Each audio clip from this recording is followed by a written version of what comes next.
Nah, sekarang yang ketiga. Ini juga lanjutannya, orientasi hidup berdasarkan cokro manggilingan.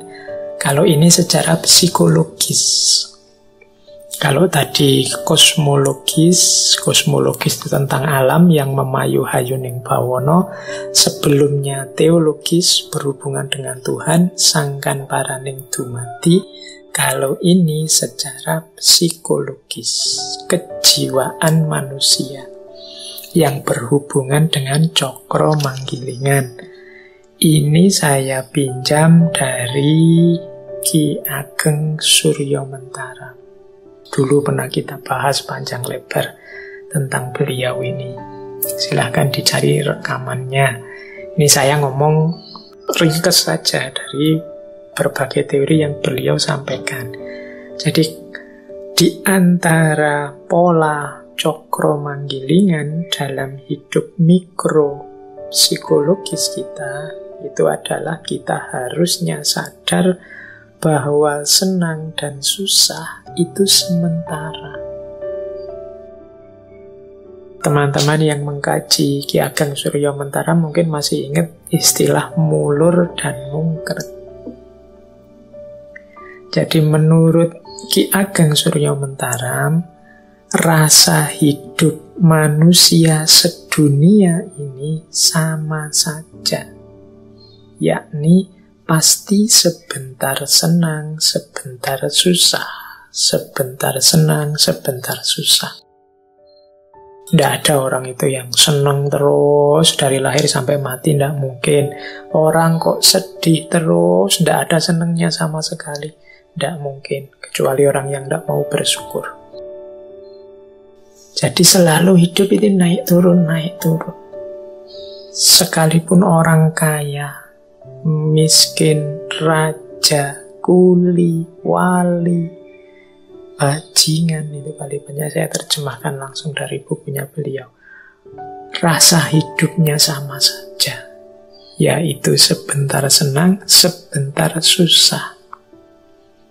Yang sama adalah rasanya senang susah, lama, cepat, berat, ringan, ini sama. Sedangkan yang berbeda adalah yang disenangi apa, cuma itu saja yang berbeda. Ada orang yang senangnya punya teman banyak, ada orang yang senangnya punya uang banyak, ada orang yang senangnya kalau ibadah, ada orang yang senangnya kalau rekreasi. Kalau ini beda-beda. Tapi rasa sebentar senang, sebentar susah, ini semua orang sama. Oleh karena itu, kata Ki Ageng Suryomentara, kalau kita sadar seperti ini, hidup slow saja, santai saja. Kita bebas dari iri, dari sombong, dari hasud, dari kebencian pada siapapun. Wong kita ini manusia sama saja.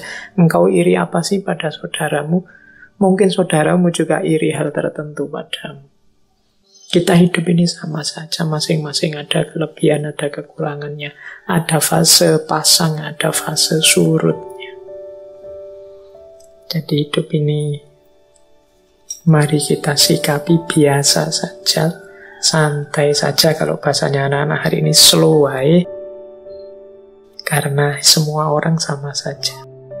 Tidak ada orang yang senang terus atau susah terus. Tidak usah iri, tidak usah dengki, tidak usah sombong. Kalau ini yang teori mulur mungkret tadi dari Ki Ageng Suryomentara, untuk menggambarkan mengapa kok orang itu selalu ada senang dan susahnya. Hidup ini kita awali, kita punya cita-cita. Kemudian cita-cita kita tercapai. Akhirnya kan kita senang. Cita-cita tercapai, kita senang. Jangan lupa, ketika orang cita-cita A tercapai, biasanya dia tidak berhenti. Dia masih punya cita-cita lanjutannya. Misalnya, Pak, saya ingin lulus tercepat, terbaik. Misalnya. Tercapai, kan kita senang. Tapi kan itu belum titik. Setelah itu kan, karena saya lulus tercepat terbaik, Pak, saya ingin dapat pekerjaan yang memadai, Pak. Nah, itu kan mulur lagi keinginannya. Yang tadinya seneng, sekarang mulai mulur. Ketika mulur mungkin tidak tercapai. Jadi senengnya terbatas. Sekarang ada keinginan baru. Ketika mulur ini kan mulai sedih lagi. Apalagi kalau tidak tercapai. Tidak tercapai dia jadi sedih. Ketika keinginan tidak tercapai dia sedih. Sedih itu akhirnya apa? Mungkret. Mungkret itu yang tadi standarnya 100 sekarang diturunkan jadi 50. Misalnya tadi cita-citanya pingin dapat pekerjaan yang memadai, nggak dapat-dapat, akhirnya sedih. Akhirnya kan keinginannya berkurang, itu namanya mungkret. Misalnya, sudahlah Pak, nggak harus pekerjaan yang apa-apalah, yang penting ada pekerjaan saja, saya punya penghasilan saja, sudah bersyukur kok Pak. Nah, ketika mungkret berkurang, akhirnya tercapai. Wong ya asal ndak males saja kan pekerjaan banyak. Ketika tercapai seneng. Ketika sudah seneng kan terus mulur lagi. Mosok sih aku cuma hanya ini pekerjaanku. Kalau semakin ditambah mungkin semakin enak untuk hidupku. Nambah lagi, mulur lagi. Mungkin tidak tercapai lagi, akhirnya sedih. Ketika sedih, mungkret lagi, menyusut keinginannya. Nah, ketika menyusut tercapai terus seneng. Ketika seneng, berkembang keinginannya. Mulur. Tidak tercapai, akhirnya sedih. Menyusut. Ketika menyusut, tercapai. Hidup ini ya siklus antara seneng dan susah. Dinikmati saja prosesnya, perjalanannya. Nah, ini nasihat dari Ki Ageng Suryamentara. Ini ada kalimat yang saya suka dari beliau, malam hari ini saya bawa. Kata beliau, Ki Ageng Suryamentara, di atas bumi ini dan di kolong langit ini tidak ada barang yang pantas dicari, dihindari, atau ditolak secara mati-matian. Meskipun demikian, manusia itu selalu berusaha mati-matian untuk mencari, menghindari, atau menolak sesuatu. Walaupun kadang memang tidak sepantasnya dicari, ditolak, atau dihindari. Padahal apa yang dicari atau ditolaknya itu tidak menyebabkan orang bahagia dan senang selamanya, atau susah dan celaka selamanya.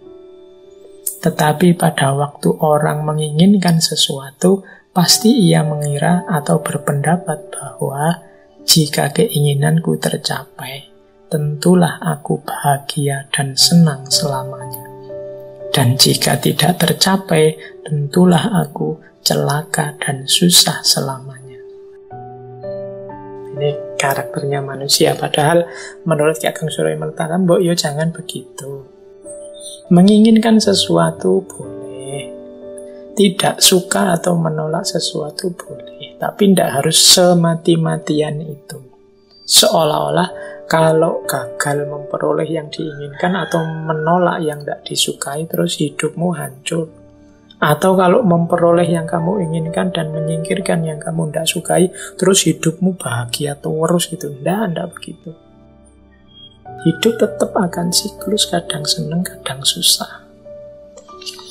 Kadang-kadang kita kan begitu, pokoknya Pak, kalau saya diterima jadi PNS ini misalnya ya, sudahlah selesai hidup saya Pak, sudah bahagia terjamin sampai anak-anak cucu nanti.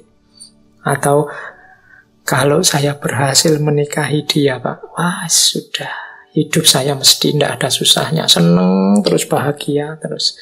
Atau kalau saya punya uang 10 miliar saja Pak, pasti hidup saya itu ketawa terus, nggak ada sedihnya sama sekali.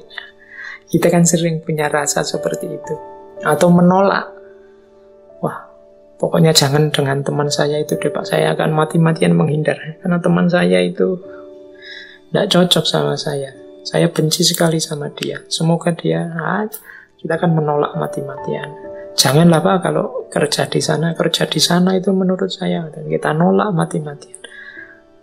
Janganlah Pak, kalau menikah dengan dia Pak, saya sudah lama tidak suka dengan perempuan seperti itu, bukan tipe saya. Terus kamu tolak mati-matian. Itu kan kebiasaan kita begitu. Pak Ki Ageng Surya Mentara mengingatkan Mbok yo jangan begitu. Jangan keterlaluan. Keterlaluan mencari atau keterlaluan menghindari. Seolah-olah kalau berhasil yang engkau cari, hidupmu bahagia selamanya, atau sebaliknya. Kalau tidak berhasil menolak yang engkau benci, hidupmu susah selamanya. Tidaklah. Hidup itu akan selalu gilir berganti antara senang dan susah.